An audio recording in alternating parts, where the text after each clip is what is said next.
Well, let's talk basketball. Fresh off the NBA Finals, the NBA Draft is being held tonight. And let's bring in TSN's digital sports center producer Christopher Hain to talk more about what's happening in the draft. And of course, let's start off here, Chris. You can't ignore this name. What's his name? Wembanyama? I just booted it there. How do you say it? Victor Wembanyama. Wembanyama. Thank you so much for helping me out there. It's a tough one. If he's not called first, something has gone diabolically wrong, right? The lock of all locks. Like, this guy's going first overall. We've known it for the last year. They're calling him the best prospect since LeBron James. He's 7'5". He's got an 8-foot wingspan, which is just hard to fathom. But yeah, this guy is a lock to go first overall, and he'll be an impact player next season for sure. Okay. And what should we expect from the Raptors side? Will this indicate the team's direction with the new coach?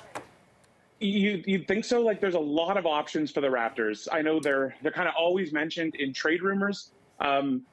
Like, Damian Lillard is a guy in Portland who says he wants a veteran. So there's a lot of possibility of them trading the 3rd overall pick. So a lot of Raptors fans kind of want them to jump in and make a move for that 3rd overall pick. If they stand pat at 13, there's a couple combo guards, Jalen Hood-Schifino from Indiana, Kobe Buffkin from Michigan are names to keep an eye on. And if they want a shooter, there's Grady Dick, there's Jordan Hawkins, there's a lot of options. But the guy to really keep an eye on, Bilal Coulibaly, who was actually teammates with Wembanyama in France. He's the Masai Ujiri type prototype, really, really good athlete.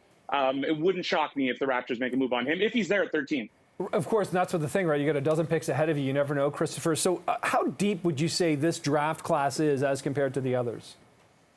Well, it's very top heavy. It's the top 3 is legit. Like, they're saying Scoot Henderson, who's probably going to go 3rd overall, he would be the 1st overall pick next year and the year after, and probably would have been the 1st overall pick last year. And he's not even going in the top 2. Like, Brandon Miller from Alabama is likely going 2nd. So after that 3, it's kind of, it's very tiered. You have that top 3, which is elite. Then you have kind of 3 through 9. And then after that, there's another group. So the Raps could also move up. Maybe it's not the top 3, but they could also move up a couple picks into that top 6, top 7. And Chris, before we let you go, what are some of those names in that category after the top 3? So there's the Thompson twins, who everybody loves. But from a Raps perspective, I really think if this Raptors team needed shooting last year, the offense was kind of stagnant. So I really like Grady Dick from Kansas. He's the best shooter in this draft. If he's available, I would love the Raps to get him, but I don't think he'll be available. And then there's Jordan Hawkins from UConn, another great shooter who will likely be there when the Raps pick at 13. It might be a little early for them to go for him, so maybe if they move back.